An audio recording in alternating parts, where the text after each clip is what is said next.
Hello everyone. I would like to begin today's session. We would start by asking you in a raise of hands if you can hear me. Please raise your hand.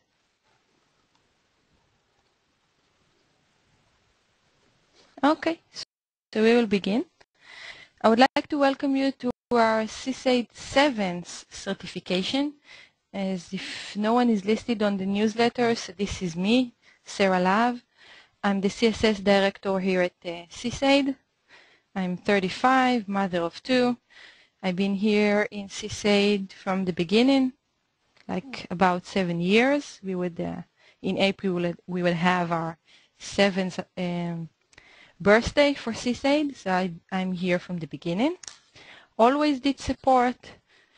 Most of you already spoke to me, and also I'm doing a Sysaid certification. Okay. Okay. Every certification got administration, so we would get it out of the way. You have 2 ways to communicate to Joseph and myself who are doing the certification. You can communicate to us using the community certification forum. You can post their question and talk to other Sysaid certified from earlier certification or to ourselves. You can send us an email. You can send us an email. You can see we have 3 email and available. You can contact us on certification@sysaid.com or personally to myself, sarah.lahav@sysaid.com, or directly to Joseph, joseph.zargari@sysaid.com. Every session, before the session, you will receive an email from us notifying you on the upcoming session and what will be the topic. If you have the email from the beginning with the brochure, so you can see exactly what issues we are going to cover. And if you don't, you can always visit our website, www.elin.com, and see what we are going to talk about. Now the not so pleasant part. Every certification got the exercise. We have defined sandboxes for you. You would receive an email with your personal sandbox today with a username and password where you can log in. On that email, you would have a list of questions. Of course, I never thought I would be a teacher, but as a teacher, I would advise you to do the exercises connected to the actual lectures as close as possible to the actual lecture, so you would remember the material we covered. Every course defined what will be the process of success. We ask for about 80% success rate. 80% success rate on your exercises. I'm sure that you could all do that, and if you have any kind of problems with finishing your exercise, of course me and Joseph are available. I would have to ask you that we define a deadline on which those exercises should be done until the 27th of February. Please do that, as it is a limited period of time that is available to us before the 8th certification is open, and those sandboxes will be forwarded to the next class, so we would be happy if you could do that before that. Also, it will delay the sending of your Sysaid certified. Okay. What we would like to accomplish in Sysaid certification is to improve your learning experience. We would like to invite you to share with us your wishes and desire every week before the session. Every session we're going to cover an issue. If I'm going to talk about something that you have actual questions about, and I can explain it by doing an example or implementation on a Sysaid before the class, so I can cover issues that are specifically to you and provide you valuable information that you can take straight from the class to your implementation.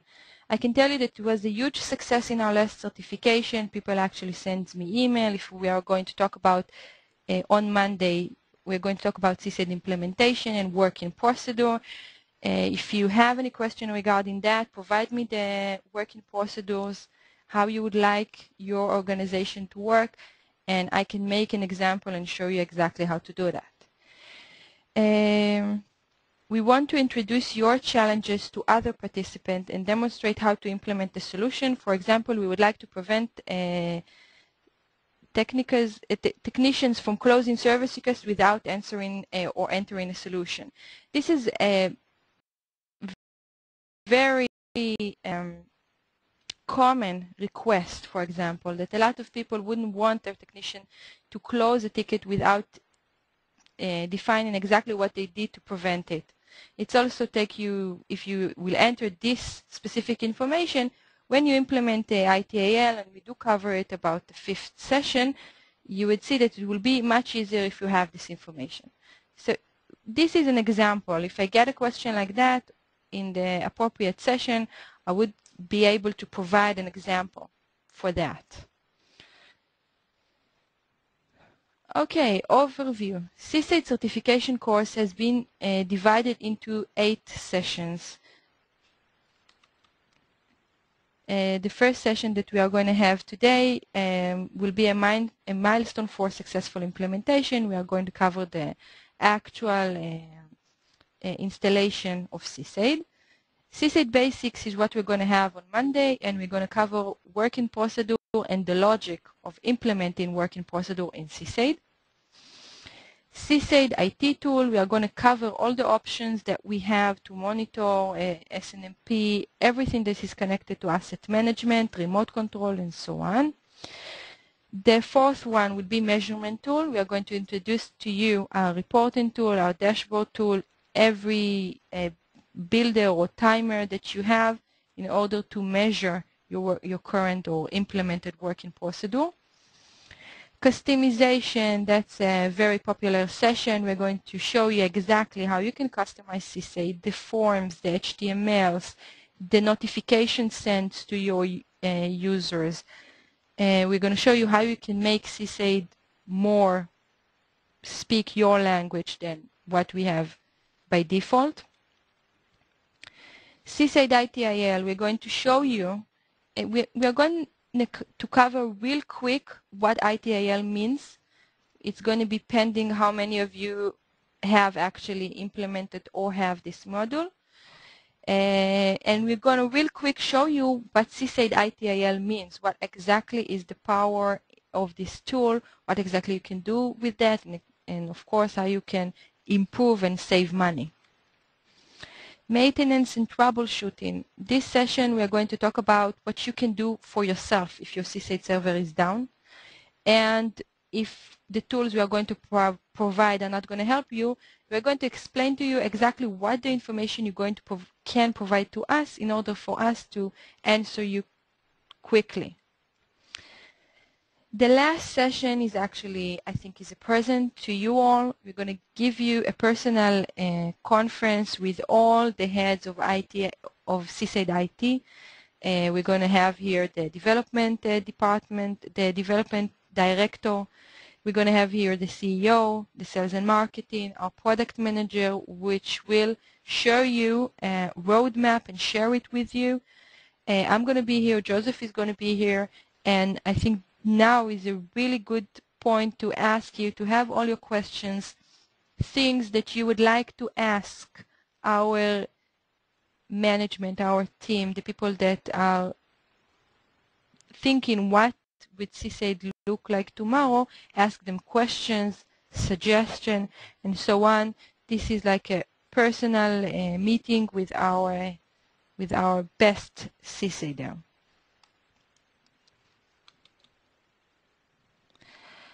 Sysaid is an IT solution designed to assist you in your day-to-day operation. Most of us deal with the same challenges. We have summarized the key challenges below, and together we will see how Sysaid can assist you in facing them.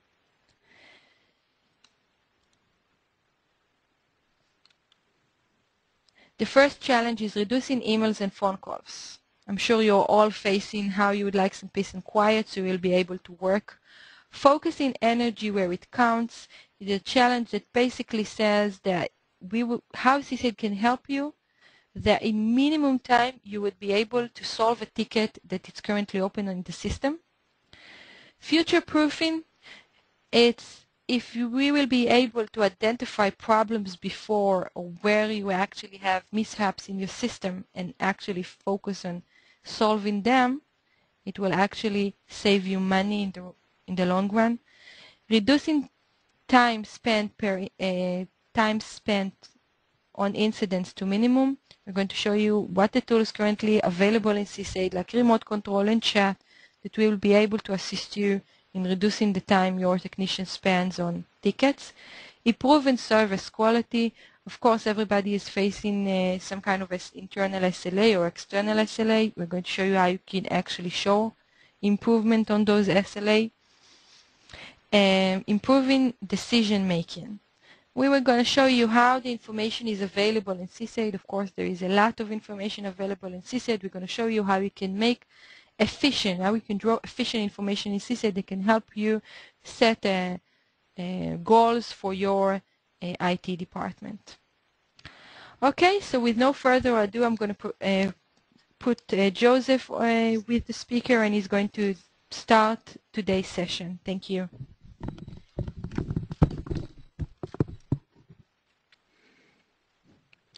Thank you, Sarah. Now I'm looking at my presentation and I see I got the date wrong. It's probably from our last course. Okay, so this is me. My name is Joseph. I'm working here with Sarah at the Technical Support Department at Sysaid for nearly 4 years. I am now a team leader here at the Technical Support Department. And I really like this media to come and talk to other Sysaiders across the globe and share the experience that I've accumulated during my 4 years. If you have any question during my presentation, feel free to stop me. Okay, so let's get going. Today we're going to talk about milestones for a successful implementation. And it's not necessarily going to apply only to people that are now in implementation of Sysaid, but if you already have Sysaid, and I saw some of the names that are enrolled for this certification program, see a lot of known faces that have been using Sysaid for quite a long time. And this is a good session for you guys too, because you can review your current implementation, what you did a year or two ago, and see if you have anything to improve. And we're going to talk about how the Sysaid agent helps us to manage our IT and do other things. We'll look at that. We'll see how we can deploy the Sysaid agent in the most efficient way for our organization. We're going to look at the remote control feature and some of the integration settings that you would typically do when you implement the system. But some of those are also good to review even if you're already using Sysaid for a long while. So let's start with the Sysaid agent. And when I'm saying Sysaid agent, I'm talking about a small client application that is installed on client computers across your organization. And there's a few key purposes for the Sysaid agent. These are what I have pointed out here. These are the key purposes for the Sysaid agent. We're talking about gathering inventory information from every computer and transferring that information securely to the Sysaid server so that we can get a decent inventory listing. We're going to have software information, hardware information. We'll look into that on our third session. I mentioned here that we're talking about doing this securely over LAN or WAN without any special firewall settings or rules. We'll see why. Basically, Sysaid agent is always connecting to the server, meaning Sysaid agent is not listening for anything, meaning no security holes. So we'll look into that. It's also providing us some information for monitoring purposes, like reporting the CPU usage or memory usage, things like that. It provides us with remote control capability. And this is also working in a very secure way. We'll look at that later on during today's session. We're also talking about granting access to the end user portal and the knowledge base, of course, which is part of the end user portal, to submit a service request and attach a screen capture.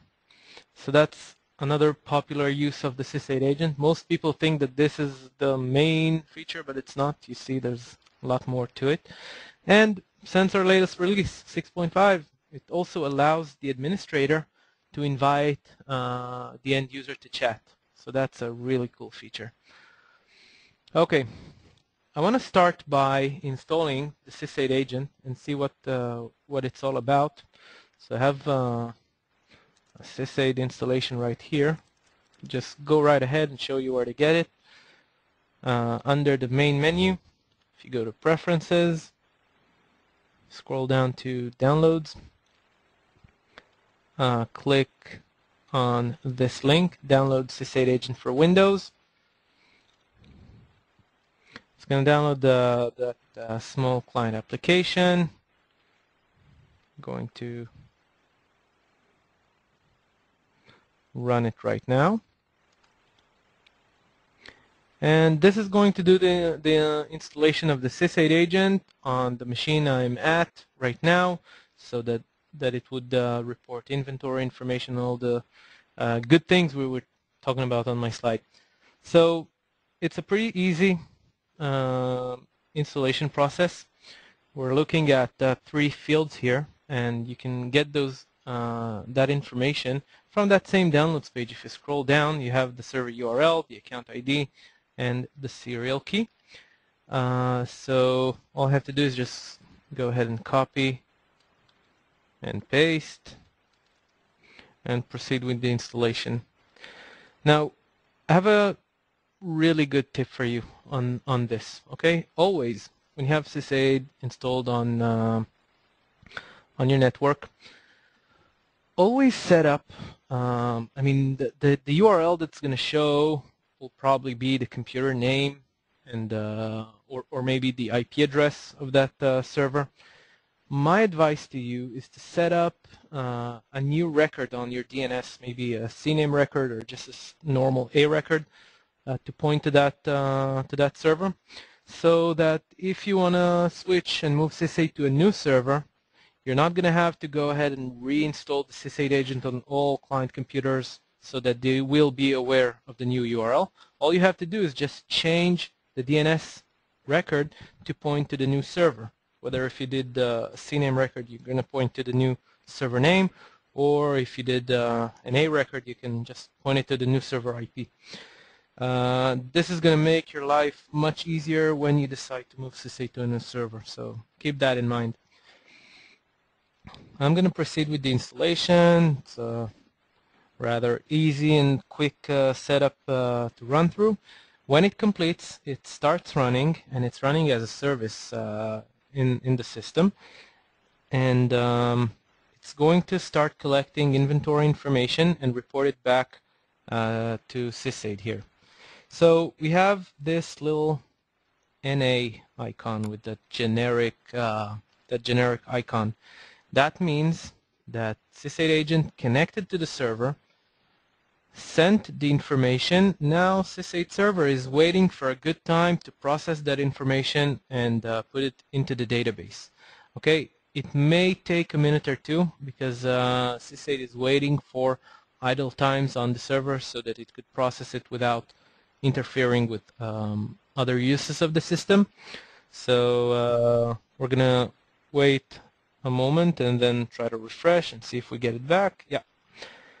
Okay, this is the computer that I'm on. It's a laptop and it's named SUP Laptop 02. You can go into that and see all the information. It's a Dell Latitude D630. I have the serial.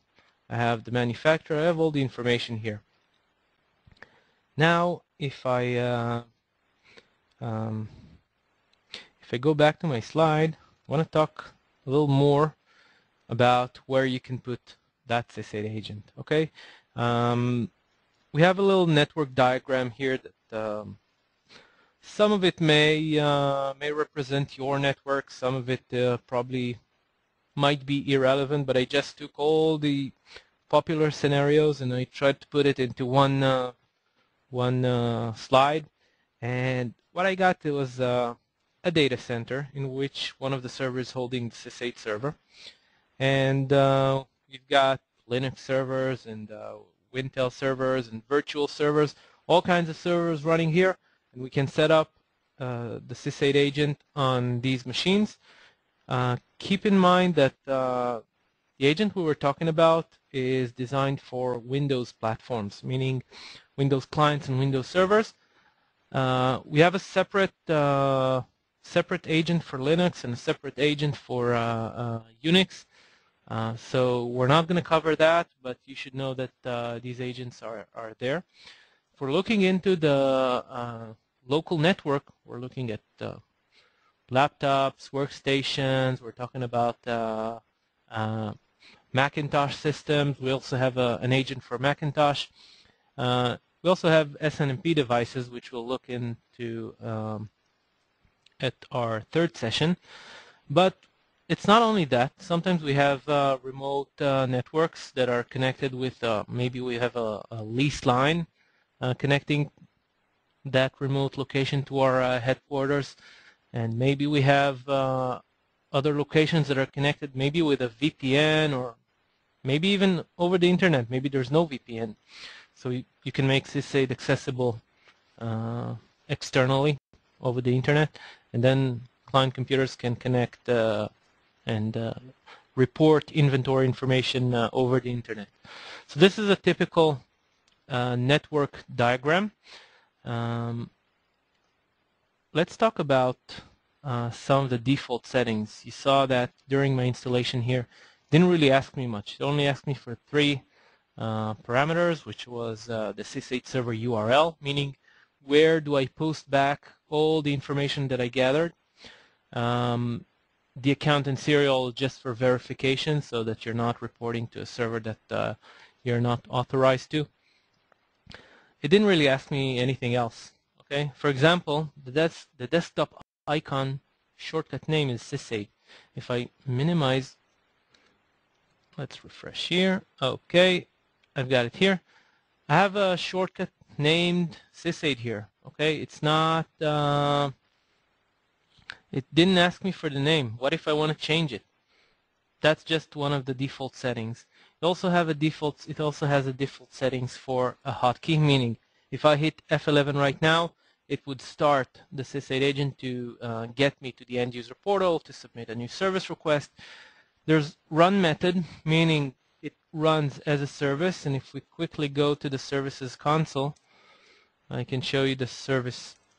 It's named Sysaid agent. Okay, it's running right now. There's other run methods, but we'll cover that in a moment. There's connection interval, meaning, okay, before we cover connection interval, let's talk a little about how the agent works. Okay, we gave the agent a URL to report back to. Okay, the Sysaid server never connects to the Sysaid agent. It doesn't know where to find those agents. It's not like it's got a map and it knows where to go to reach each and every agent. what it does is the Sysaid agent makes a connection every once in a while to the Sysaid server to check if it has any task to perform, meaning server may leave a message for the client saying, I need you to update the inventory information, it's outdated. Or somebody's asking for a remote control, please be aware of that. These kind of messages are left on the server, and Sysaid connects by default, as you see here, every 30 seconds to check if it has any messages. You probably all think every 30 seconds, that's quite a lot of connections, and it's not just one computer. Just multiply that by 100 computers, 200 computers, 1,000 computers. Maybe it's too much network traffic. But let me just reassure you that it's not that much of traffic. Each of those connections are lasting for fragments of the seconds. It only uses few bytes of traffic, as long as it doesn't have any specific task to perform very often. And usually you won't do that. You won't tell it to update inventory information every 30 seconds. You may want to do that once a day or twice a day, but every 30 seconds, it's a reasonable time, and I usually leave the default. There's also a couple more, few more default settings that are mentioned here, like allow service request submission, which means to add the desktop shortcut or not. There's random asset ID. There's allow remote control, whether if you want to allow remote control on this client or not. And if you do allow remote control, whether if you want to request the end user's confirmation for the remote control. Okay, I did skip random asset ID for a moment, and now let me go back to it. Let me show you the Sysaid, the asset that got created here in Sysaid, what my agent created here. What I have here on the title is the computer name, and then in brackets I have its unique ID. That's the unique identifier for this specific asset. As you see here, it took the manufacturer, combined it with the serial. Okay, there's no way in the world that you're going to have two computers with the same manufacturer and the same serial, especially not lying in the same network at the same organization. So this is actually the best way we could have chosen the identifier, the unique identifier.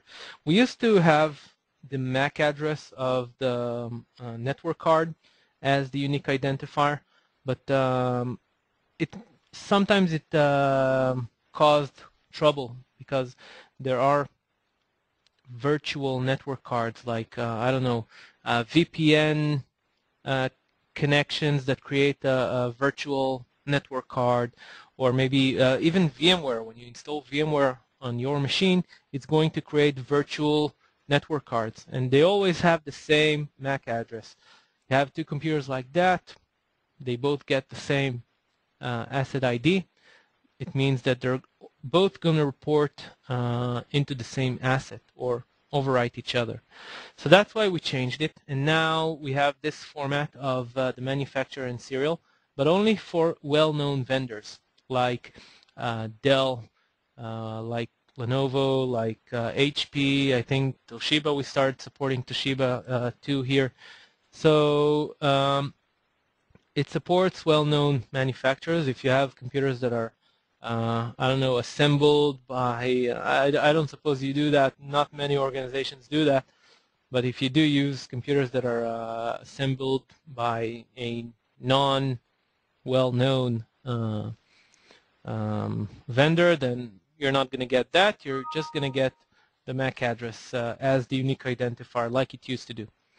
Okay, so we have the random asset ID setting, and we can turn it on if we want to create a random sequence of letters and numbers as the unique identifier. In case we know that there's a problem, maybe all our laptops are having the same VPN connector, and it has the same MAC address on the virtual network card.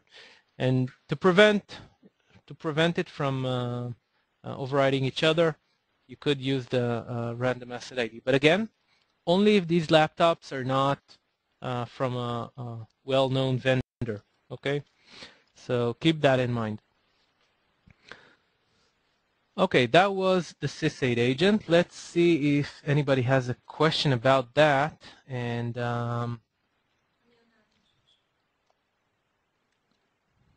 I get it from Sarah that there are a few questions on chat, but she's replying. Okay, so I'm going to proceed now. And now I'm going to talk about how to deploy the agent. You saw how easy it was to install the Sysaid agent here locally. It took very little time, but think about how that would look like if I had to do that on 100 computers or 1,000 computers or 10,000 computers. We have customers that have this many that amount of workstations in their organization spread across the world. They're not going to go one by one and install the Sysaid agent on each computer. So we have 4 methods for deploying the Sysaid agent remotely, meaning you don't have to get physically on that computer, not even remote control it. Just configure a way to remotely install the agent. Okay, we're going to start by talking about the option to use a startup or logon script to install the agent. We're then going to proceed with another way to set up an MSI package and deploy it with Active Directory policy. And then we have the remote deployment with the Sysaid deployment tool. And then we're going to proceed with the latest method, which is there since version 6.5, which is the network discovery. Okay, let's start. I'm intentionally going to start with the deployment tool, okay, the third option that is mentioned here. I have a little environment here which contains a domain controller and 3 workstations. Let's go and log in here. And I'm also going to start a workstation that I have. These are all virtual machines, so please bear with us. They're not the quickest, but they would do. Okay, let's even log in. Okay, so a standard Windows XP machine, a standard Windows 2003 machine running Active Directory. It's a domain controller. And I'm going to go ahead and download. Let's just use, where's Internet Explorer? Let's do that.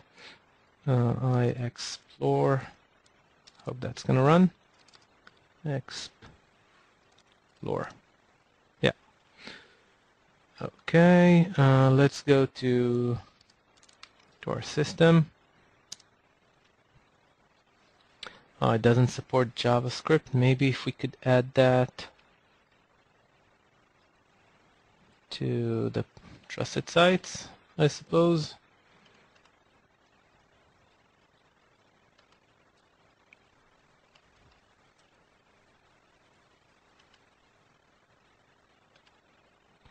Okay, never mind. Let's just go ahead and download it straight away.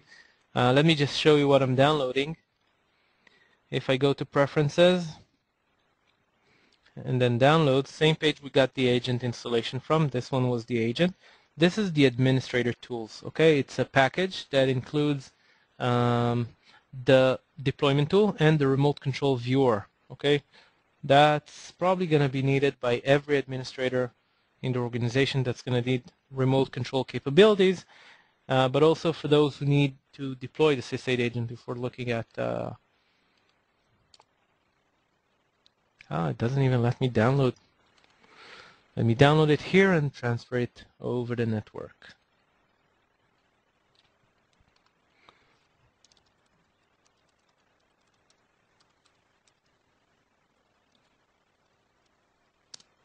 Okay, let's put it here. I already have a network share. We're going to look at, we're going to use that network share for the logon script and MSI package. So this is already created. I'm going to use that to copy the administrator tools.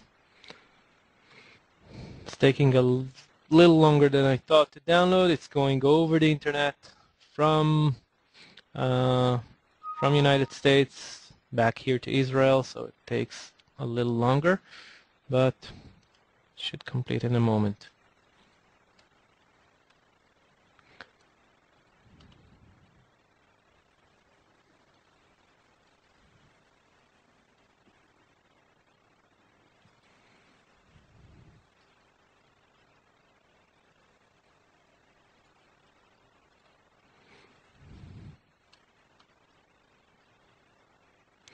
Okay, let's see if it finished. No, not yet.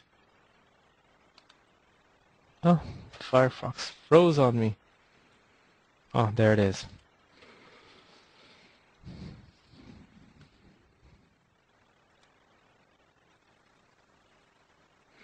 Okay, finally we have the installation here available for us to run, and this is the installation.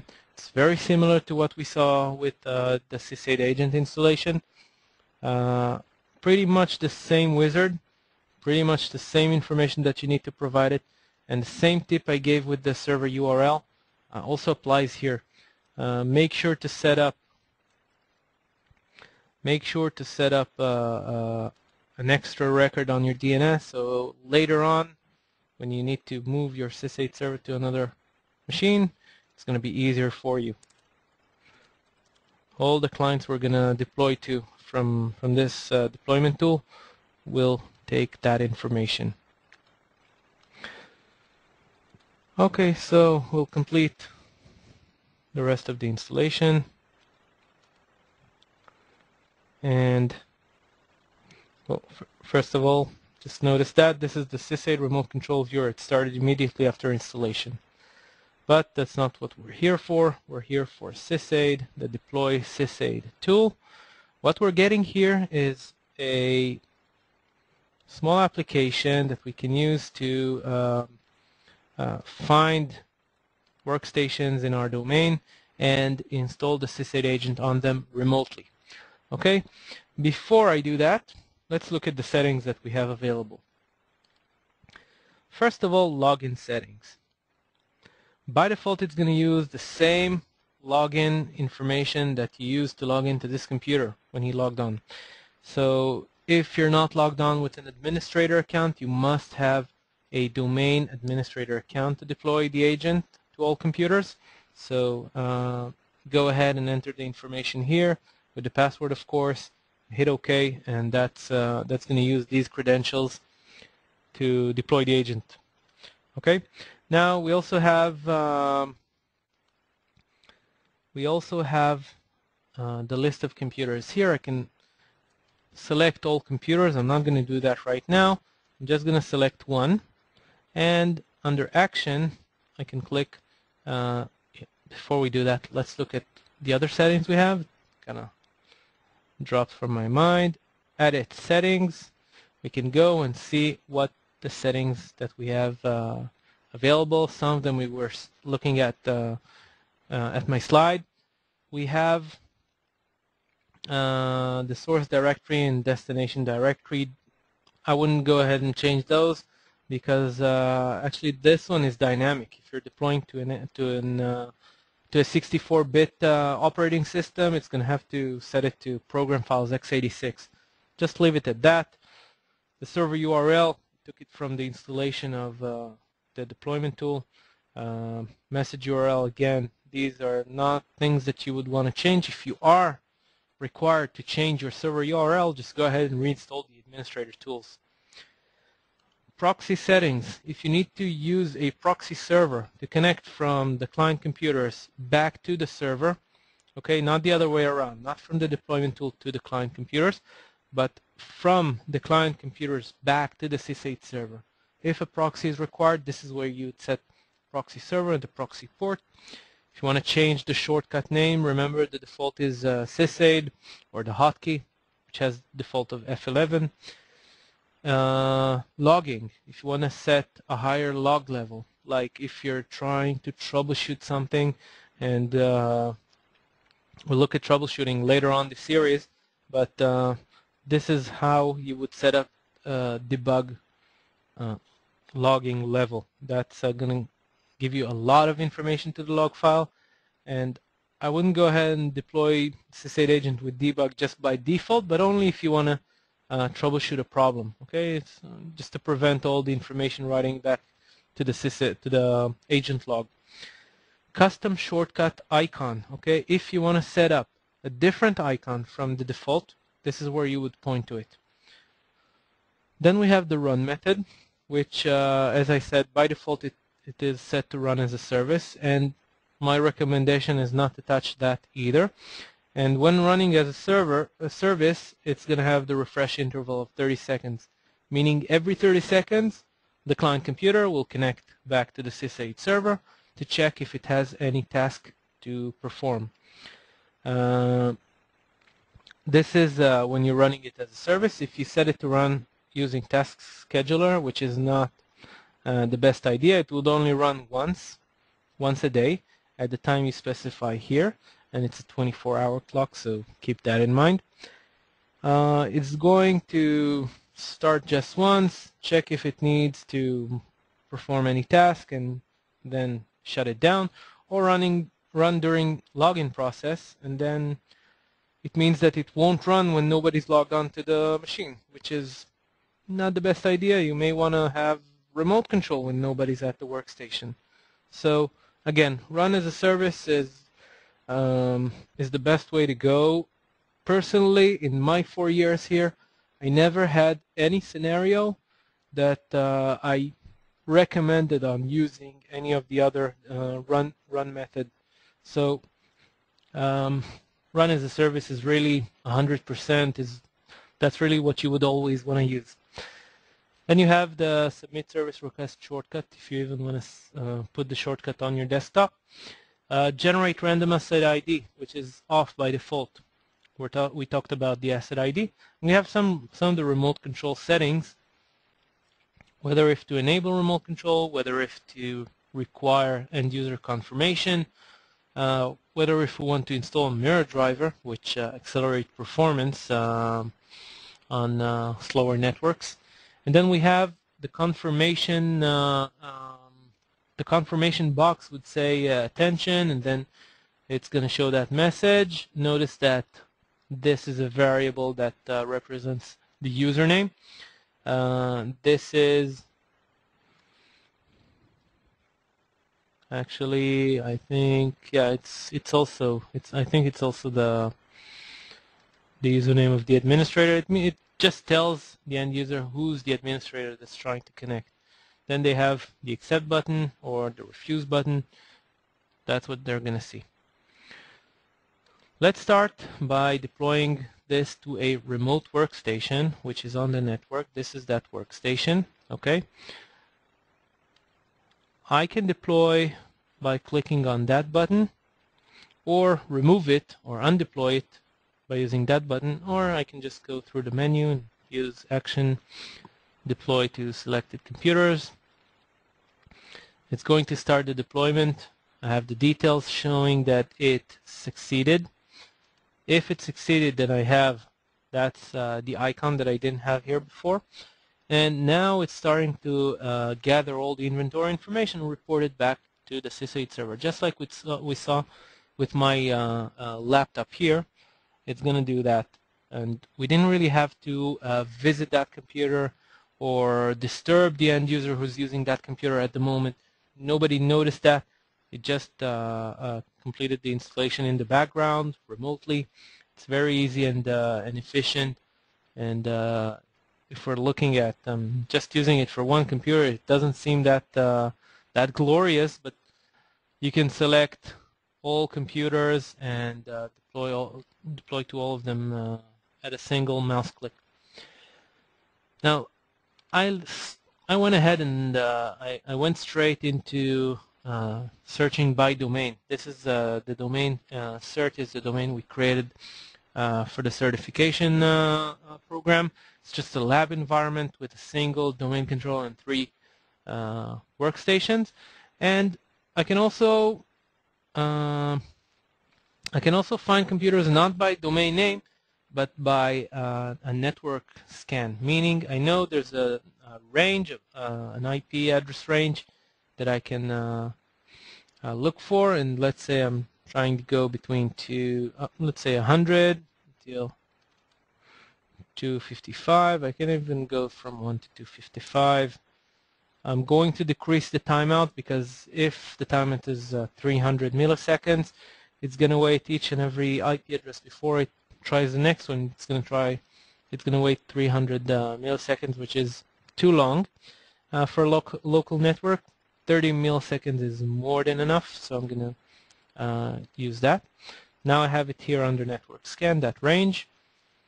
I'm going to open that. It's going to scan all those ranges. It's going to ping them and try to get their computer names back, and we're going to get a list of all computers that it found at this range. Okay, it did finish. I have a few computers here from which I can see that I have the certification DC, the domain controller. I have XP1 and XP3. That's what it found. Okay, keep in mind that if you have firewalls running there, you won't get the computers back, because if the firewall blocks pings, the deployment tool won't identify that. Okay, you know what? While we're talking about firewalls, if we're already talking about firewalls, let me show you something. When I went here, and you saw I had this one was showing alive, this one was showing alive, this one didn't. Okay, this is, again, it's pinging that computer name, and if that responds, we're gonna get that it's alive. If it's running an agent there, it's gonna also show that it's running the Sysaid agent, and it's going to show the agent version. Okay, before we give time for questions here, I have Sarah waving at me.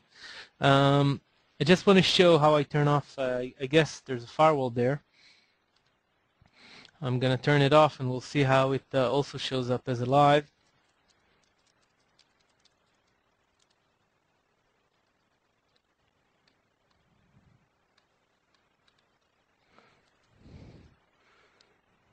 Let's just log in.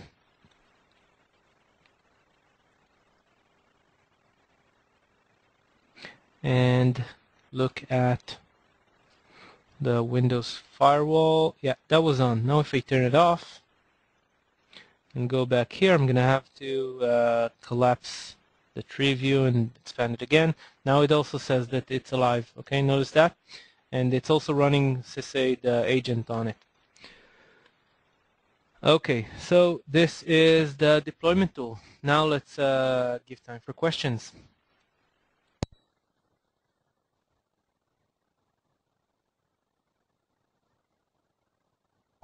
Okay, there's a good question about firewall settings, and I really didn't mention, I only mentioned one of the requirements, which was the credentials. You must use a domain administrator account to deploy. You also need to have 3 services running on client computers. Let's go there and see which services needs to run. Let's use that machine. Let's open the services console and see that we have the server service. Okay, it's there in every workstation, and it's on by default. There's the remote registry, which is now started, and it is started by default until Windows XP, I believe.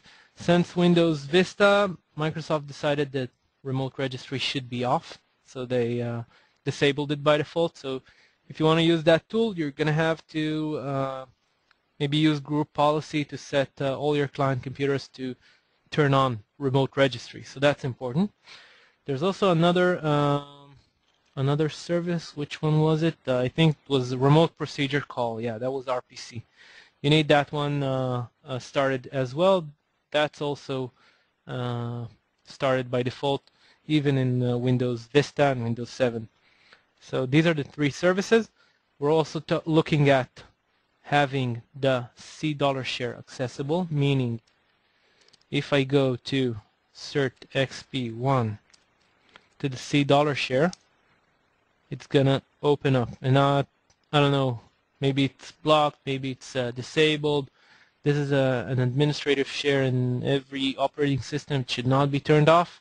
And Sysaid is also using that to deploy. It connects that way to copy the files. It connects to the remote registry. We talked about the service to add registry items, and the C dollar share is also required.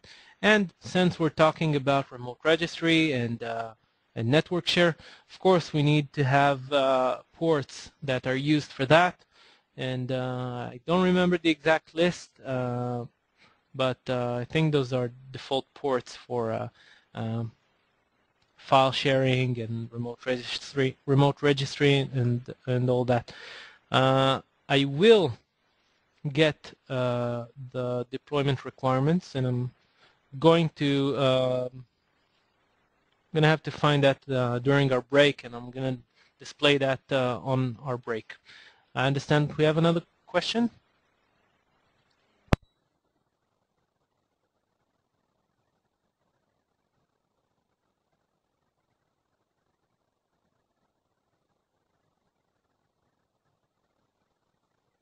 Okay, there's another question. It relates to the network scan. The question is whether if the network scan depends on any NetBIOS services. And the answer is no. As I said, it goes, let me just go ahead and open that again. It goes into each and every IP address in that range, tries to ping it. If that computer responds, then it means that it's going to show up here. Then it goes to DNS. It doesn't depend on NetBIOS. It goes to DNS to try to find the host name for that IP address. So it would show you the computer name. Hope that answers your question.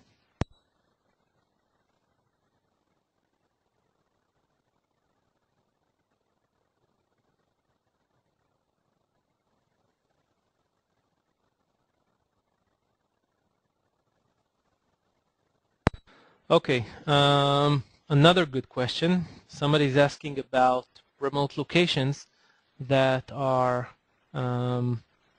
that there's no connection, meaning I don't know, maybe even not a VPN connection, or they're just connected over the internet. How would you deploy the Sysaid agent onto those? Well, it's a good question, and it's a common one. It's a common problem. A lot of companies have small branches that are not connected with VPN to their main offices. And of course, you would need to make sure that each and every client has access to the Sysaid server, meaning Sysaid would have to be accessible over the internet. But that's not what we're talking about. We're talking about deployment. And the deployment tool here will not run over the internet. Okay, there are few other solutions. If there's a way for you to, and actually, that I think that would be a good question for the ending of the when we complete talking about deployment methods. But if you can force logon scripts or startup scripts at these computers, then you can use logon script if they are a member of the domain and they can pick up group policy, MSI packages through group policy. That's also a good option. If those, if it's not possible to do any one of those, then you would have to install the Sysaid agent on these client computers locally, manually, or use our next method, which let's proceed to our next method, and I hope this should answer your question. It's basically meaning to install a service that's on one of the computers at that location, which from that point will deploy to all other computers. Okay, like making a single local installation, then use that to deploy to all other computers. Any other questions regarding the deployment tool? Okay, so let's proceed real quickly. I want to look at a new feature in Sysaid version 6.5, and let me take my, that was it. Okay. We looked at the third option. Now I want to look at the fourth option, which is very, very similar to the deployment tool. Okay. If we look at asset management and then network discovery, we have a new feature to deploy the Sysaid agent from the web interface, meaning we don't need administrator tools installed. It kind of has the Sysaid administrator tools installed on the server, and it's running in the background. Instead of using that application with its own graphical user interface, we're using the web interface to control it. Okay, we can set it up and choose that we want to deploy from the Sysaid server. Choose the domain. I don't have any domains here because my server is located on the internet, so it didn't find any domains there. It's not on my local network here. Deploy method, if we want to deploy or undeploy. Run as a user. I want to set it up to run as cert /administrator. I'm going to set up the password. And then if I don't want to deploy the agent on specific clients, I can just enter those host names here, separated by comma. I can set it to schedule. Okay, and that's a great advantage that we don't get with the deployment tool. The deployment tool is right here, right now. It's not going to deploy anything later. This one, you can set it up to run every day or every week or whatever. And this way you can just configure it and forget about it. If you add new computers to the domain, it will pick them up on the next deployment occurrence. Not going to set it up right now. And then I can go ahead and set up the agent settings. And that's very similar to the settings we saw on the deployment tool. It's very similar to what we saw there. There's proxy server, proxy port, shortcut name, hotkey, everything we saw there. So this is how we change the settings here. I click on add, then it would run every, if I put something like that, it's going to run every day at 1 p.m. It's again, it's a 24-hour clock here. So that's going to run every day, and I can also force it to run immediately. Okay, we also have similar to the network scan, meaning I can set up a network range, deploy or undeploy, and again, users and settings and everything. It's going to run just the same as the network range. Again, we have the great advantage of scheduling these deployments, meaning you don't have to manually go and deploy to new computers that you add to the domain. It's going to pick them up automatically. One more thing that kind of addresses the question we had before. Let's say we have a branch office that's not really connected to our main office. We don't have any way to deploy to it. What we could do is set up a discovery service on one of those computers, and then use that discovery service to deploy to all other computers at the remote network. Okay, let's see how to do that. Again, preferences, downloads, keep going to the same place. This is where we get all the agent tools. We have the Sysaid Remote Discovery Service. Okay, I can click on that. It's going to take me to our website. You're always going to go, it's not there on your installation. You're always going to download it from our website.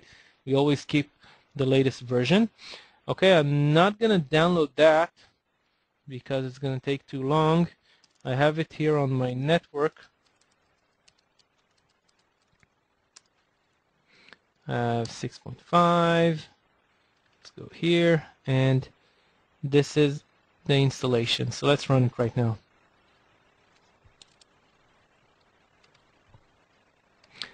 Okay, this is similar to what we have with the agent or deployment tool, but a bit different. Okay, this time it's not going to ask us for the serial. Notice there's no serial field. So let's copy just the URL and the account ID. Okay, but notice that it requires us to choose a service name. That's what's going to appear on network discovery here. It's going to show up here. Okay, so pick an intuitive name. If you have, I don't know, branch offices spread in different cities, maybe you would name the service name, name it by the city, or the computer name and the city, whatever you want. Just going to keep it at the default, which is my computer name. I'm going to click next, next, and install. This one is going to take a bit longer. It's not just a normal agent or just deployment tool. It has a lot more into it. Also now you see it's installing Java, so it's a bigger application than what we installed by now. As soon as we finish the installation, again, it's going to run as a service on my system here where I installed it. Let me just go and take you there. And it's going to name it Sysaid Discovery Service. It needs to be started all the time. Again, it connects to the Sysaid server every 30 seconds to check if it needs to run any deployment processes. Okay, let's look at that right now, see if we got it. Okay, there it is. If I choose that, it should pick up the domain. Didn't pick up the domain name, so it might take some more time. But it should pick up the domain names. I can pick the domain that I want to schedule the deployment for. Again, user, password, whatever.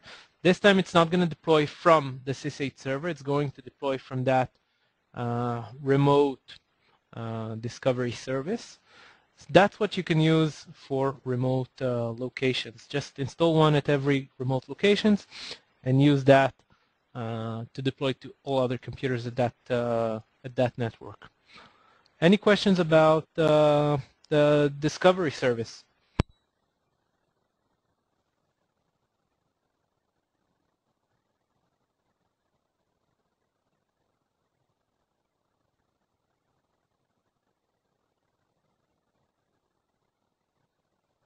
Okay, it seems like we've got a popular question, which was about the domains. What I was wondering why I didn't get it here. I understand that this is something that's a known issue, I guess, and this should be fixed on our next version, right? Yeah, on our next version it will be fixed. But right now there is a workaround for this, and let me show you how to work around that. You can set up the discovery service to run, instead of run as the local system account, it's going to run as one of your domain accounts. I'm just going to use mine. Let's do, or you know, even better, let's go use instructor. Let me enter my password. Hit apply. Of course, I'm going to have to restart the service. And I'm going to do that right now. Hopefully this should get the domain listing. It's probably going to take a few seconds, and we're going to see it right now. Again, this is going to be fixed on our next version. Until then, you can set up the same workaround as I just did. We're going to have to wait for that, but it probably is going to bring our domain lists. Okay, I guess I went a little beyond what I planned because we usually have a break on halftime. So let's take a 5-minute break right now and go get yourself a cup of coffee, especially the ones from the Far East. and we'll be back here with you in 5 minutes.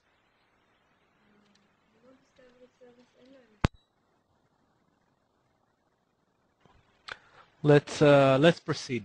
Okay, I'm back at my slide here showing the deployment method. We covered the third and fourth, which are the major ones. We also have a way to install the Sysaid agent with a startup script or a logon script, and we have a way to deploy it with the MSI package. Let's start with the logon script, okay, or startup script, which is basically just the same executable we use to install the agent here locally. But if we add switches onto that, we can make it a script, meaning we don't have to require user interaction. We can set up different settings using the switches. And we have 3 required switches, which is exactly what the normal installation required us. The URL, the account ID, the serial. We also have 2 recommended switches. One would be /very silent, meaning requires no user interaction, doesn't show up anything on the user screen. And /install space once, meaning before installing it would check if a Sysaid agent is already there. This is going to prevent the agent from installing over and over again every time somebody logs in or every time the computer starts. And that's important. There's also optional switches, which are to set the other settings if you don't want to use the defaults. We have /allow remote control, /submit SR shortcut, hotkey interval, confirm RC, and so on. Let's see how the script looks like. And I already created the script on the domain controller. I put it on this directory, which is shared, and it is important that you put both the Sysaid agent, the installer, this is the installer, I'm sorry, and the script together in a network share that's accessible all across your network. It means that you're also going to set up enough permissions for everybody to read it. I usually just go with everyone read. That should be enough. For this example, I just use everyone full control, so I also can write to that directory from other computers, but anyway, that's not recommended. The script looks like this. Okay, we've got the path to the executable, and again, going through a network share, which is accessible from all across your network, and everybody has enough permissions to read the 2 files, the script and the executable. Then we have the switches. I want it to be very silent and install once, meaning no user interaction, and don't install if it's already installed. URL, which is where the server is. Again, same recommendation to use a new record on DNS and not just going to the server host name or IP address. Account ID, serial, and then I also set the submit SR shortcut to be sysaid-script, so we can actually tell that this agent was installed from the script.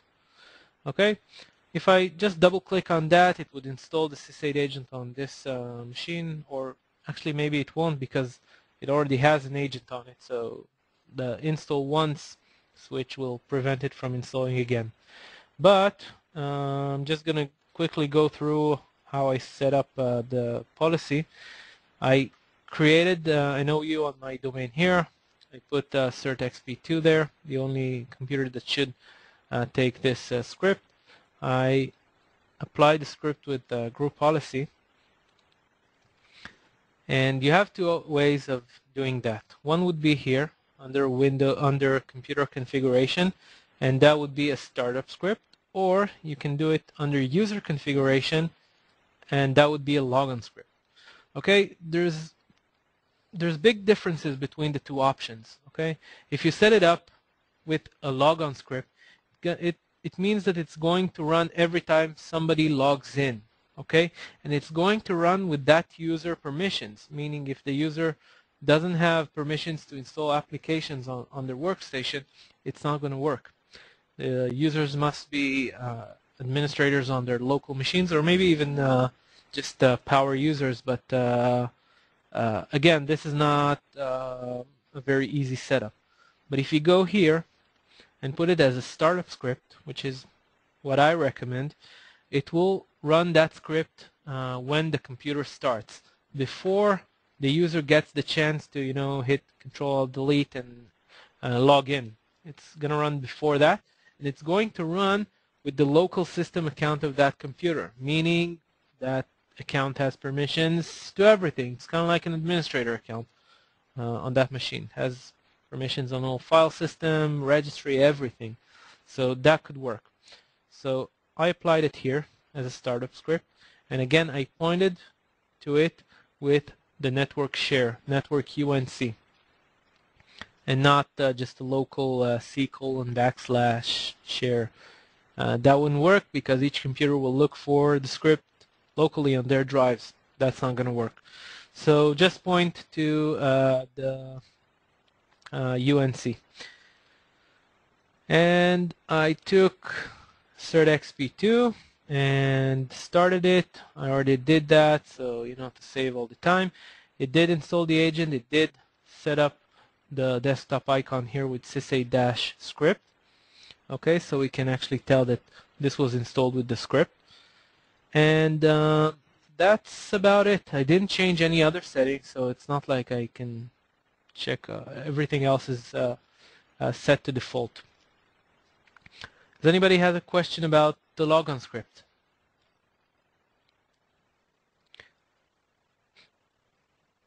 By the way, if you have a question, you can also raise your hand and I can unmute your microphone and you can ask your question out loud.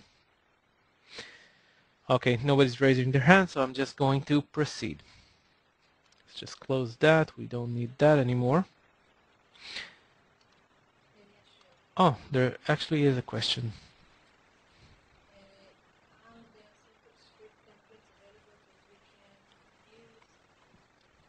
Okay, there's a question about examples or templates for scripts that you guys could use. Well, first of all, you're going to get my presentation, which has those switches here. Of course, you can also go on our website. Hope it's going to download quick enough, but I just want to show you on our. If you go to our website, www.ilian.com, click support here. There's documentation. You can go to the Sysaid user manual, and let's wait for it to load. Okay, we're not going to wait. Oh, there it is. No, it's still loading. While it loads, I'm just going to tell you how to find it. You can just search for the phrase. I think if you search for the phrase switches, you'll find that. If not, just try to search very silent. This is the only place on the manual where you're going to find very silent. Let's just see if it finds it right now. Very silent. Oh, it doesn't let me search yet before it completes downloading the PDF, but it's almost there. Okay, there it is. You can get the full list of switches here with explanation about what they mean, so you can get it from the user manual. Okay, now let's proceed and talk about. Let's go back. Talk about the final method, which is deploying the Sysaid agent using an MSI package. I'm gonna have to go really quickly through that because we spent too much time up until now.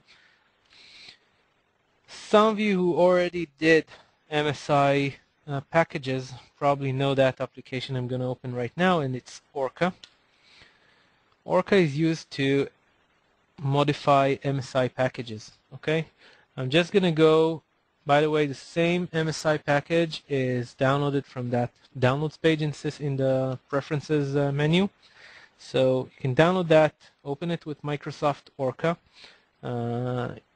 If you can't find a link to download Orca, just shoot me an email and I'll send you a link.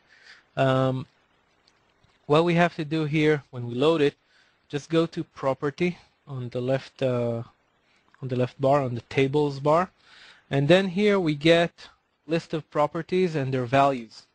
Okay, again, there's 3 values that we must add. One is before we change anything, we have to go here under Transform, do New Transform, and then do the changes. Server URL, we have to take the server URL. And again, we can take it from, let's go back to the downloads page.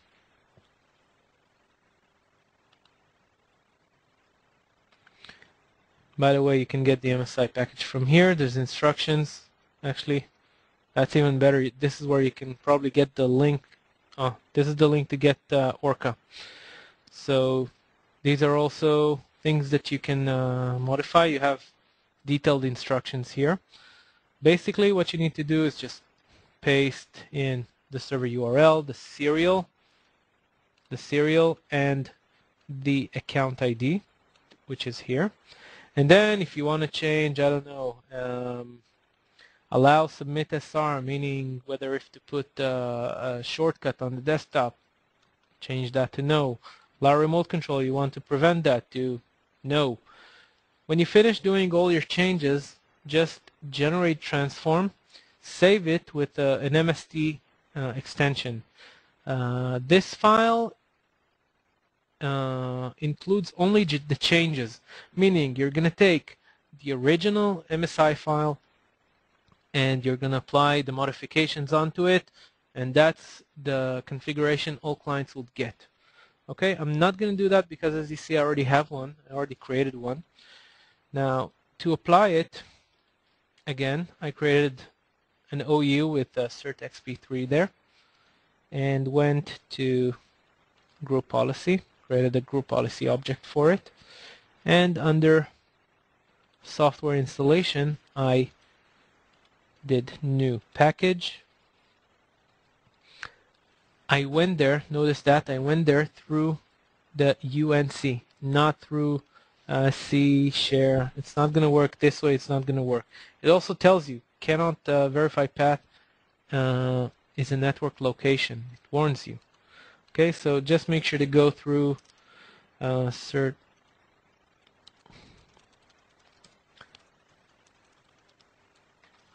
Make sure to go through a UNC to get there. Okay, so now I'm at this through the network share. Always, always, always choose advanced here. The reason for it is if you don't choose advanced, you cannot add the modifications file, the MST file. So always choose advanced, switch to modifications, click add, choose that modifications again through the UNC, through the network share. Notice that it shows the whole UNC here. So that's about it. I can click OK. It's going to add that new package. I already did that, and it already deployed. So if you see, cert XP3 has this desktop icon with the dash GPO on the name. So this is how you would deploy it with group policy. Okay, I want to proceed and compare between the deployment methods that we discussed. Before we do that, anybody has a specific question about the group policy method? You can also raise your hand if you do have a question. Okay.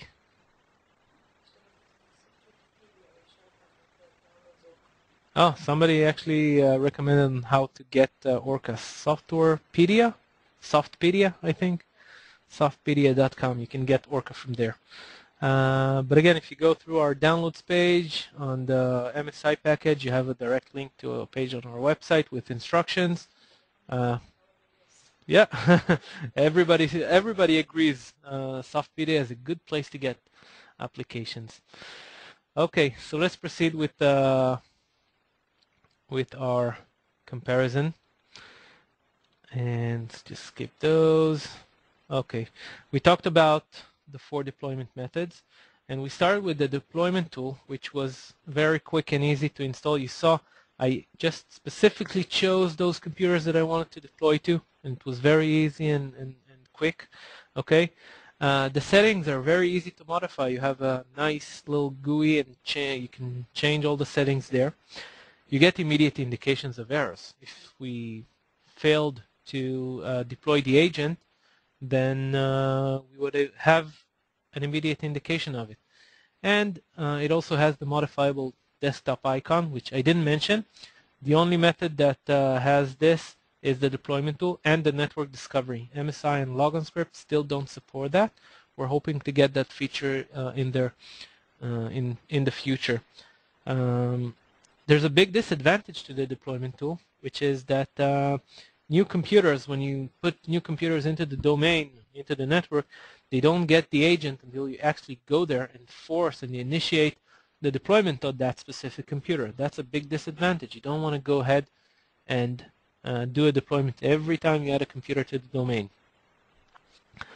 If we're looking at Logon script and MSI packages, they are really similar with their advantages and disadvantages.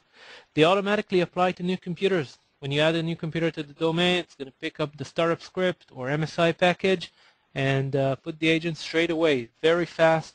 No need for any administrator technician to go and choose the computer to deploy to it. It's done immediately. It's faster than the network discovery. If we talked about scheduling network discovery, it's only scheduled for a specific time of day. Okay, it'll only get the agent when you get to that specific time of day. It's not that bad.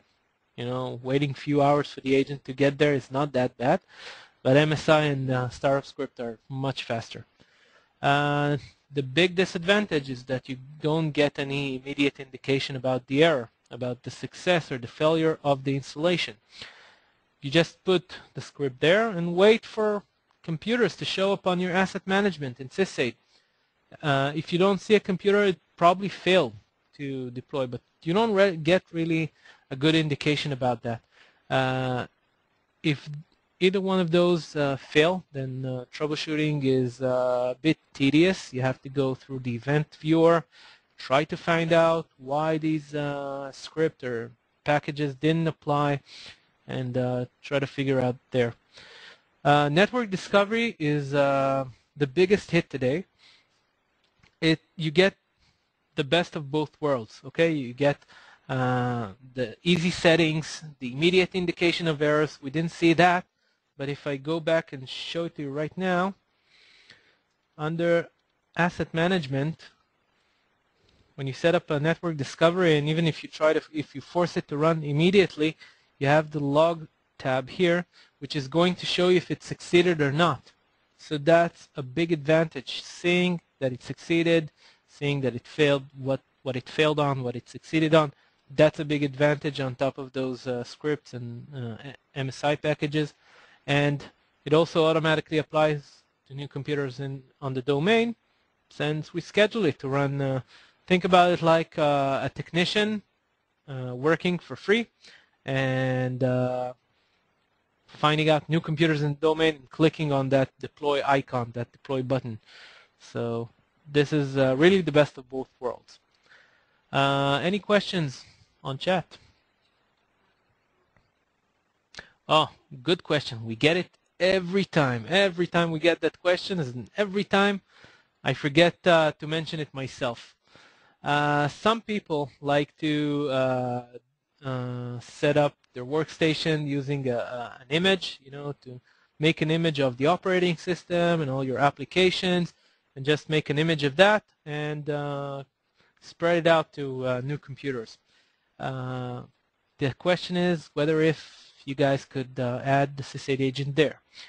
Well, technically it's possible, but it requires some modification. Okay, when you install the Sysaid agent, when it runs the first time, it's going to check what your manufacturer and serial is to determine the unique identifier, the asset ID. Okay, so after it runs the first time, if you then make the image, all computers in the network that would get that image, they're all going to use the same machine ID, causing all agents to overwrite each other to report back to the same asset in Sysaid. And there's a good way to overcome that. I'm going to go to, okay, on the registry, HK local machine, software, Ilient, and then agent. These are the agent settings, okay? Look at that. This is the machine ID. This is what it shows. So if that's on the registry, it's going to be copied to all other computers.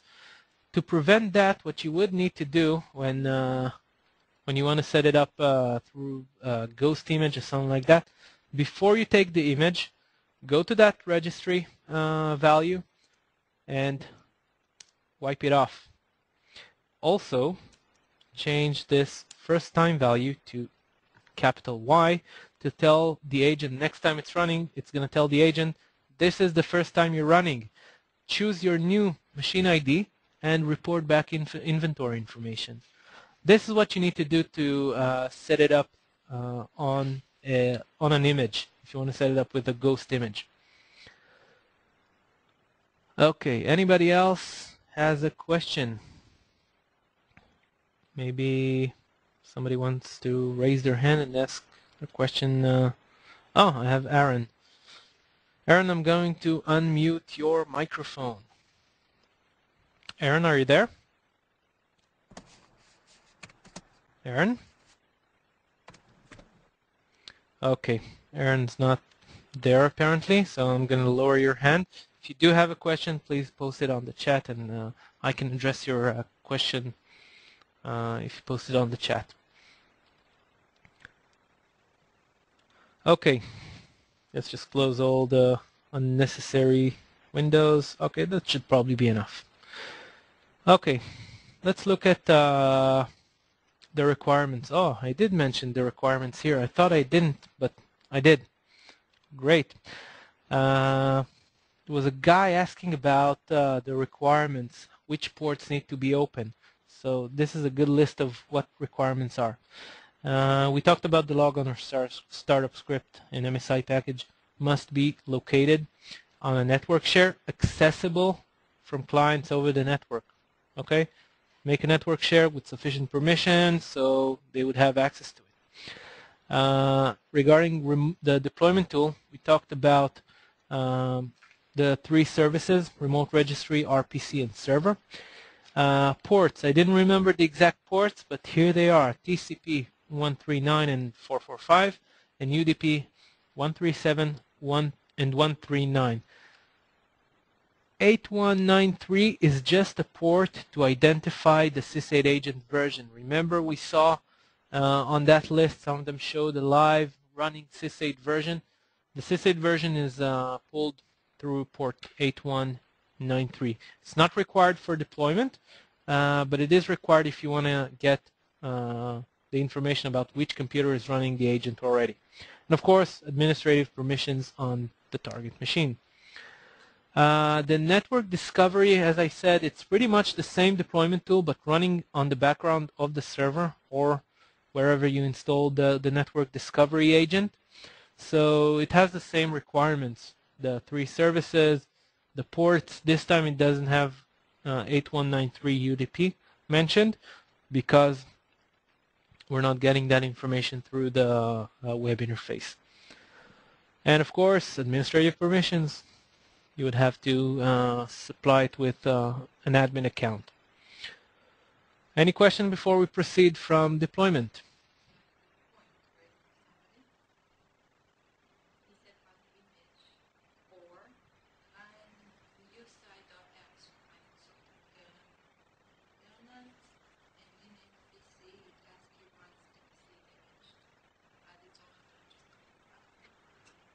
I think we have a good tip from the chat. Let me just review it again.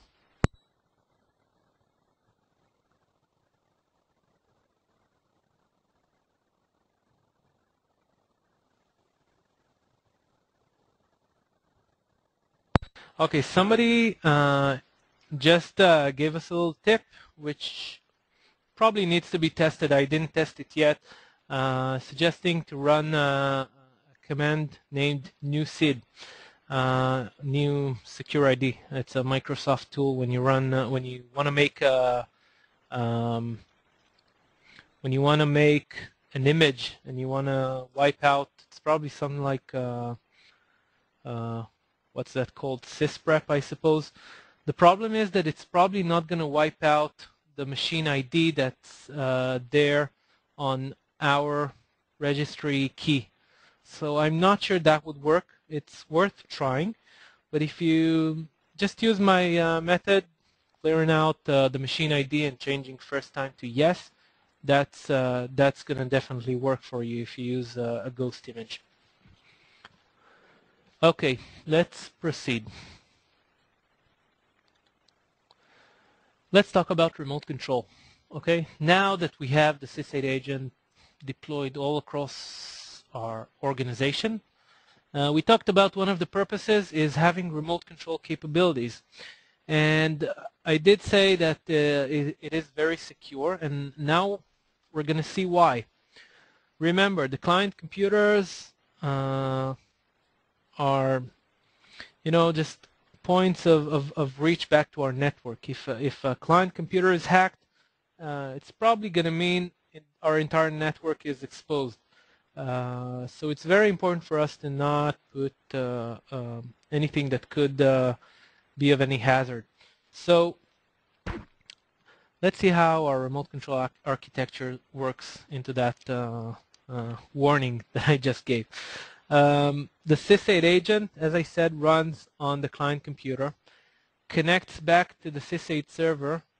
Let me just get a pen here. I always like to get a pen here. Connects every 30 seconds, every 30 seconds, every 30 seconds it connects and checks if it has anything to perform. It's not running in the background, listening to anything other than that UDP port where it just reports back the version number. But it only checks back with the server. The server never connects back to the Sysaid agent, to the workstation. So it means nothing needs to run on that workstation. Same goes for remote control. Okay, when you want to set up a remote control, what you're going to do is, as the administrator, go to that asset page. Let me go there right now. Gonna have to get rid of my pen to do that. Okay, you go to the asset. Let's go to this one, for example, and go to the remote control tab, RC. What you're going to do now is going to leave a message for the client computer. Okay, you're going to leave a message on the client computer that you want to have a remote control connection on it, and the client computer would need to call you back, the administrator. Okay, then the client workstation gets the message the next time it connects. Remember, it connects every 30 seconds, so starting the remote control connection could take up to 30 seconds. Okay, it's going to receive the remote control message, and it's going to get an IP address and port number to which it's going to have to connect back to. Okay, so again, it's not open here. Nothing is exposed on the client workstation. You have your remote control viewer running on the administrator workstation, and it's always listening for a remote control connection. When the client computer gets the message, it's going to call back to the admin workstation at that port and start the remote control connection. Let's see how it actually works. I still have the domain controller and that workstation here. Let's look at, you know what, I think it's not going to work because I cannot go from the browser on the domain controller to that page.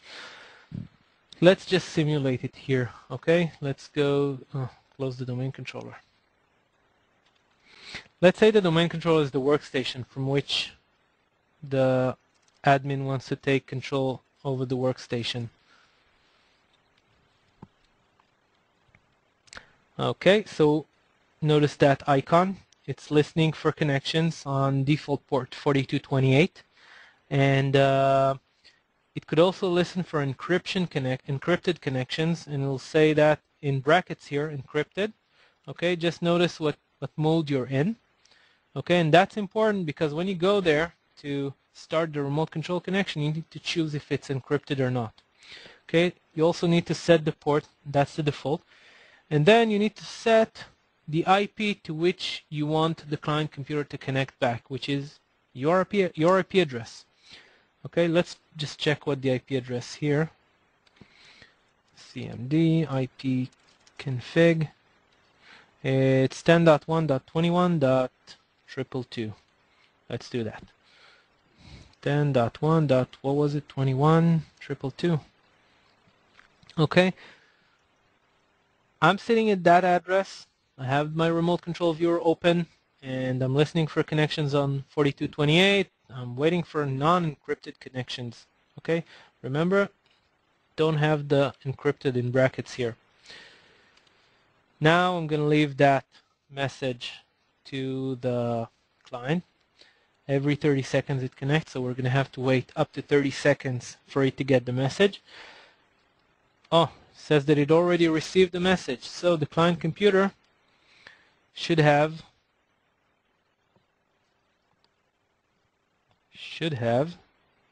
oh, there it is. And oh, by the way, that 0:: is probably what was wrong with my deployment settings. It should probably be just a $S that represents the username. So Sysaid is asking, Sysaid is my username. He's asking for your permission. I'm going to accept. I can also refuse, but if I accept, the connection will be made back to the admin workstation, and it just pops up like that, and I can go ahead and play around with the client workstation. You see how it's working. I'm kind of running it in the back so you can see I'm controlling it. This is how remote control works in Sysaid, and this is very secure, since the client is not waiting for remote control connections. Remote desktop, for example, it's like a service running in the background, always waiting for remote control connections. So anybody can just connect that way, and if they have sufficient credentials, they can log in. I assume there's questions on chat, and I can guess what the question is. That's the question that we're always getting. What about remote control over the internet? Right? Am I right? No, I missed it. Okay, never mind. But it's also an important thing to mention.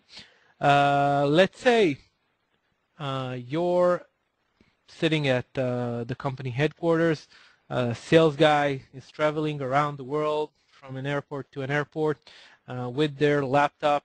They need to write a presentation. They got stuck with something. They need assistance immediately. How will remote control work over the internet? Very easy. Okay, we're going to have to assume that your Sysaid server is accessible over the internet. Otherwise, the Sysaid agent on the salesperson laptop will not get the messages from the server to start the remote control connection. Okay, make sure your Sysaid server is accessible over the internet. When you deploy the Sysaid agent, make sure to use an external URL, meaning a URL that's going to work both internally and externally. Kind of like what I'm using, instructor.sysaidit.com. This is on the internet. Okay, now when you want to start the remote control, you need to give the client computer an IP address to call you back. Okay, if the client computer is out there on the internet, it's going to need to call you back on your external IP address, not on your internal one. So you're going to have to put your internet IP address. I'm going to put mine here. Actually, I don't remember the IP address, but let's say this is my IP address. Okay, so I'm just going to put that IP address. It's my default gateway's external IP address. It's going to connect on port 4228. When that's going to reach my firewall, it's probably going to be blocked. So you need to set up in your firewall, in your internet gateway, port forwarding, simple port forwarding from getting connections from port 4228 to your internal computer, your internal IP address. Then you're going to get all the connections from external computers to your workstation. If you're more than just one administrator that needs remote control access to external customers, external computers, I'm sorry, you're going to need to use different ports. Each port will be mapped to another administrator's internal IP address. Okay, and just make sure to set up your listener to that. If you double click on that, you set the port number.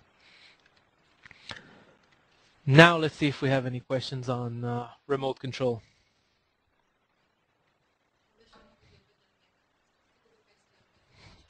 Okay, I get that a lot of people are asking if the remote control feature works on Mac, on a Macintosh. It's not at the moment. The Sysaid agent for Macintosh is only designed for gathering inventory information to report back to the Sysaid server and give you that service request submission shortcut. These are the only functions the Macintosh agent does. However, this is another thing I wanted to show. In Sysaid, you also have a way to use alternative remote control options. Okay, so you can use remote desktop, and it's going to connect to the IP address that is set on this asset, and you can see that in. No, let's just add the IP address under RC. I'm going to add the IP address to this form.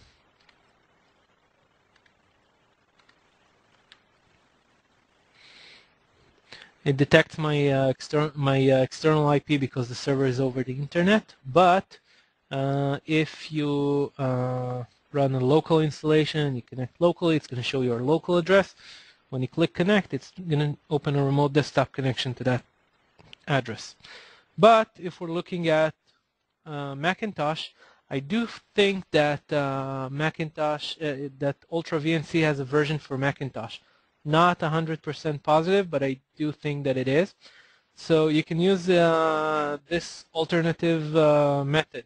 Install Ultra VNC server on your Macintosh, and you're going to be able to make a connection. You just need to make sure the client computer has Ultra VNC server, and the administrator that's running that needs to have Ultra VNC viewer. Okay, so that's how you can connect to a Mac.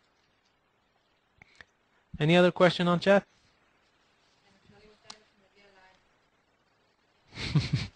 A lot of people are asking about iPhones. It's the hottest thing. Not really the topic of our class here. Okay, we've got really short time and too much to cover, so we're gonna have to proceed quickly and talk about Active Directory integration. Active Directory integration lets us manage users in Sysaid. Instead of manage users in Sysaid separately from what you already have in your Active Directory or any other directory service, you can just import user accounts with all the personal information, names, email addresses, phone numbers, everything. Import it into Sysaid. It doesn't import their passwords. Okay, so every time somebody's going to try to log in, Sysaid is going to contact a domain controller to authenticate the user, and this way, if the user changes the password, it automatically affects Sysaid too, because Sysaid just takes it from the source. So that's a better way than just going and creating user accounts in your Sysaid. Each user is going to have a different password for the domain, and for Sysaid, it's not really the best practice. So always, if you're using Sysaid Full Edition and you're using Active Directory or any other LDAP service, I would highly recommend to use that. Of course, you can use both, meaning set up LDAP integration and create user accounts in Sysaid manually. This is actually a feature that's relatively new in Sysaid. You have it as my third bullet here on new features since version 6. You can also set up to import user groups. You already have groups. You may want to use that in Sysaid as well. Let's just quickly see how that works. If we're going to Preferences, Integration, and then LDAP,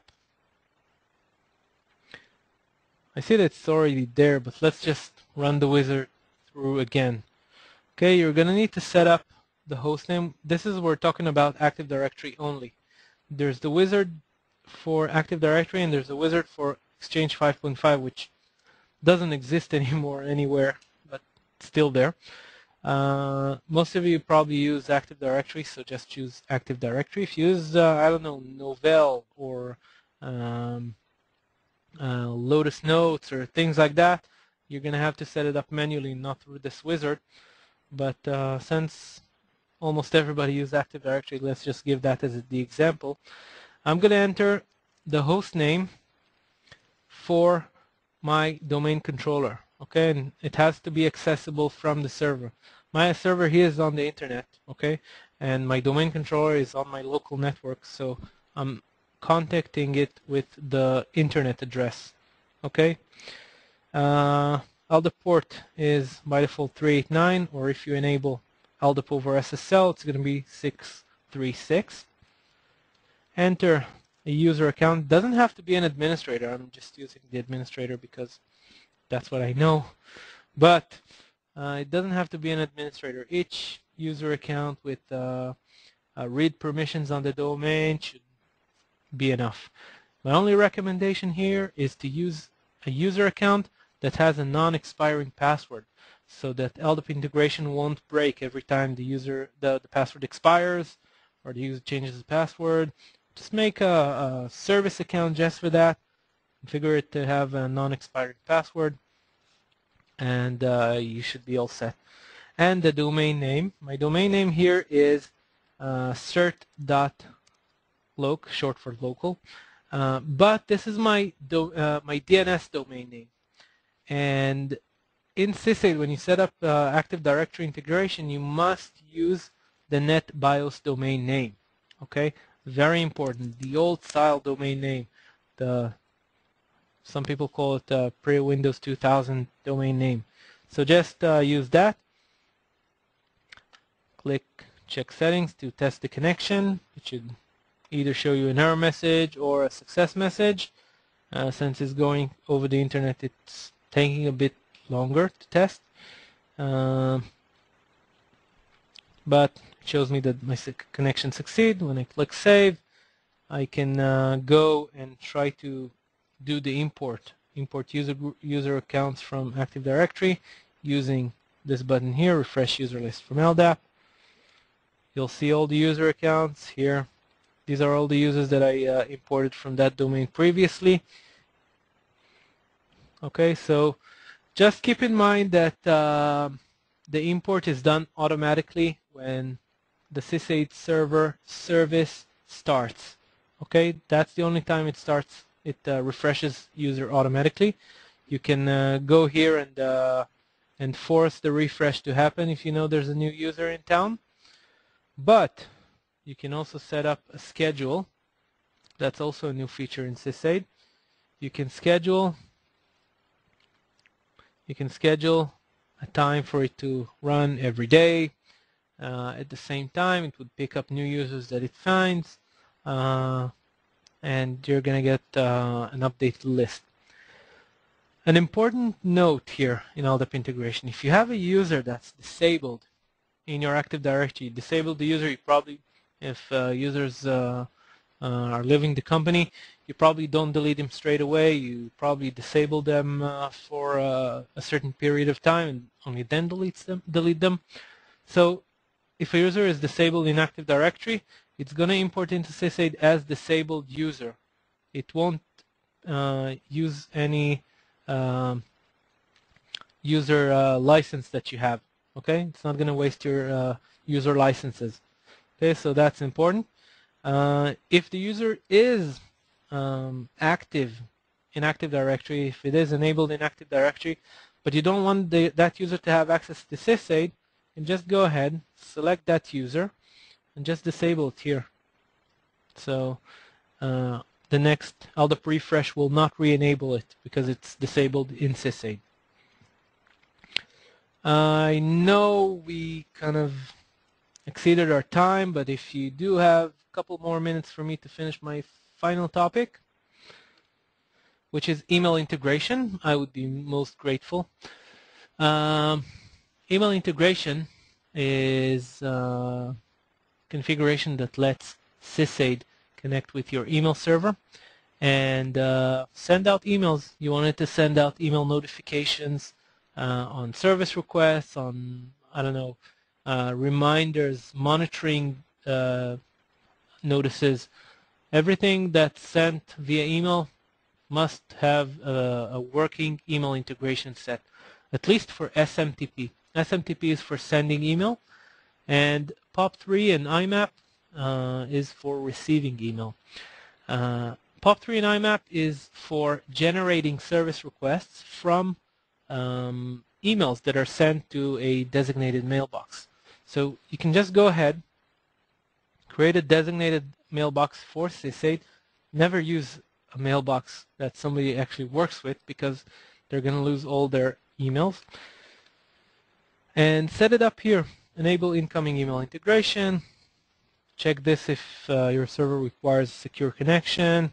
Choose the protocol, mail server, host name or IP address, email address, username and password, what category you want to put new service requests that are coming from email, okay, what urgency to put it in.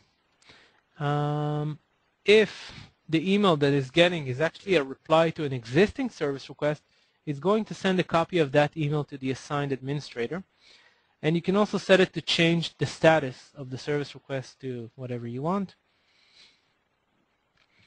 You can set it to ignore emails with a certain subject, like out of office or, I don't know, out of reply, things like that. There's a relatively new mechanism to prevent duplicates. If Sysaid gets at the same time more than just one email with the same body and subject, then it automatically takes just one and discards all the others. But if you do want to make an exception, you can just set up the email addresses here from which it is allowed to receive duplicates, like, I don't know, backup systems that are reporting back via email. That's a good example. Okay, ignored emails are the ones that are either ignored by this or by the duplication prevention mechanism.